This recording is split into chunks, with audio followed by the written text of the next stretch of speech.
with the Trump administration and issues around, for example, the Uyghurs, I suspect are going to fall down the agenda. I mean, Trump basically took the Chinese view that this was a crackdown on terrorism, which is, of course, putting a gloss on it. But I suspect it's a lie, isn't it? It's not a gloss. It's just wrong. Well, it's part of the story, but there was also human rights abuse that was identified by the Human Rights Commissioner of the United Nations. And that's the forum that the Chinese take seriously. Having Western countries lecture them is less serious for them than a condemnation by the United Nations, which they have. Writing in the Times today on arrival in Beijing, Rachel Reeves, the Chancellor, says Britain has no choice at all but to engage with China in order to boost economic growth. Her trip's been somewhat overshadowed by soaring UK borrowing costs, threatening to put the squeeze on public finances. Let's speak to Vince Cable, former Lib Dem business minister during the coalition government, which of course pursued greater ties with China. He's also the author of The Chinese Conundrum, Engagement or Conflict. Vince Cable, good morning. Good morning to you. Very good to speak to you. I'm struck by engagement or conflict. It strikes me that we are experiencing a bit of both, aren't we?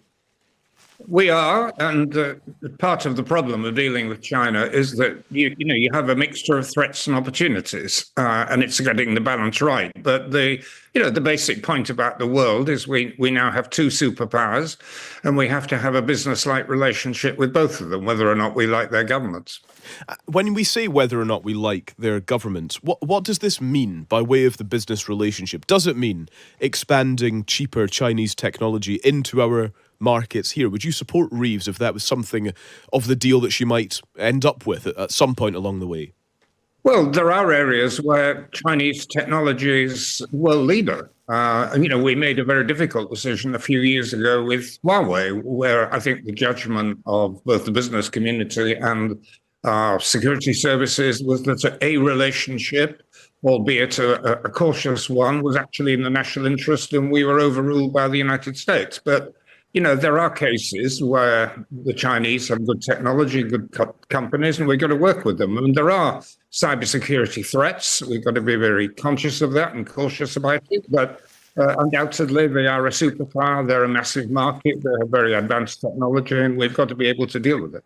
What do you say when we consider, for example, whether we can believe the Chinese Communist Party if, for example, they issue some reassurance that, again, for example, that goods we trade with them are not made by detained Uyghur Muslims?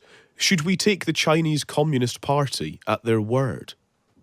Well, this is up to, you're talking about the listing of Shine, the retail company. Well, it's a matter for them to comply with requirements in relation to supply chains and forced labour.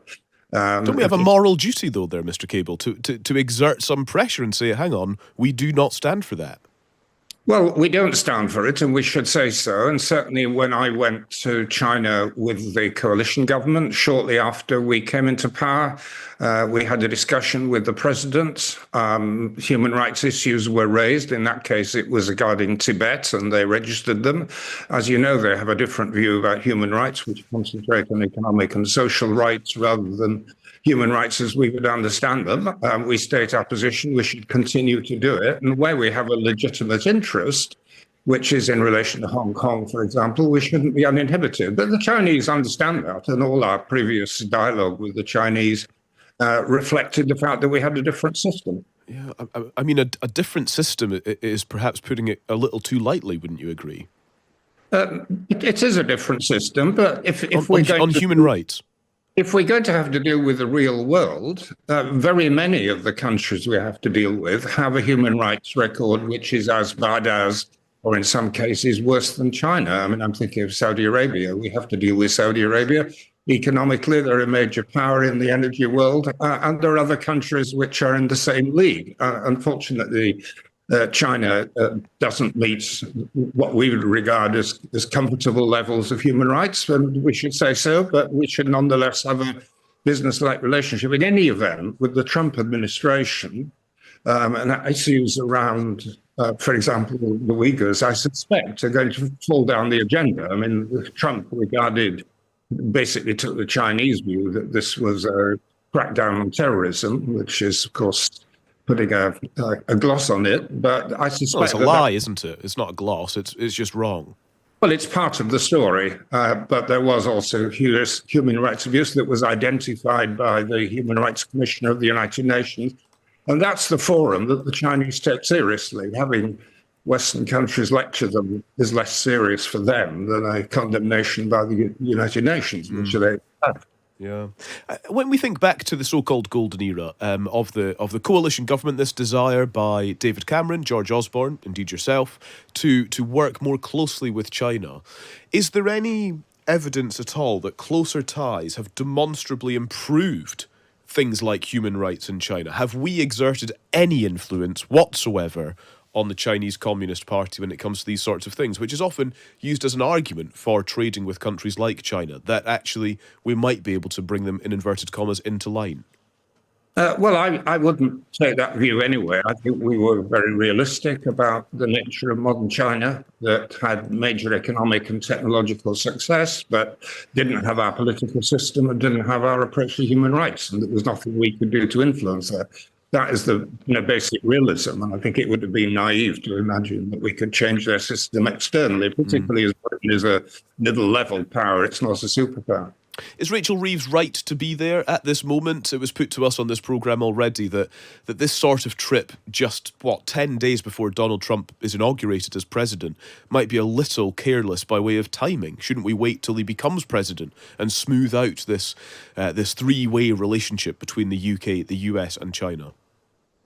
Well, it's not clear that we should dance to whatever tune the Trump administration and its predecessors set. No, I mean, it was in the diary. It was, if there was an argument for being a bit more cautious about timing, it's in relation to events in international bond markets. But I don't think we should be panicking over that.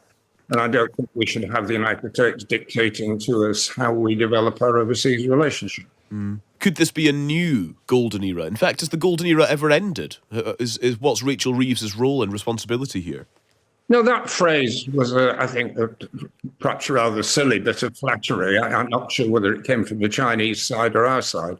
No, we shouldn't see this in terms of golden ages. We should just see it having a businesslike relationship with a superpower. And the United States, as we discovered in the last few weeks, is behaving in a way that is going to be extremely uncomfortable for countries like the UK. I mean, we've had, Canada potentially being absorbed into the United States, issues around Denmark, and we've got to hedge our relationship. We've got to build up our stronger relationships with our European neighbours, and we've got to deal with other major powers in the world, China, India in particular, are eminent.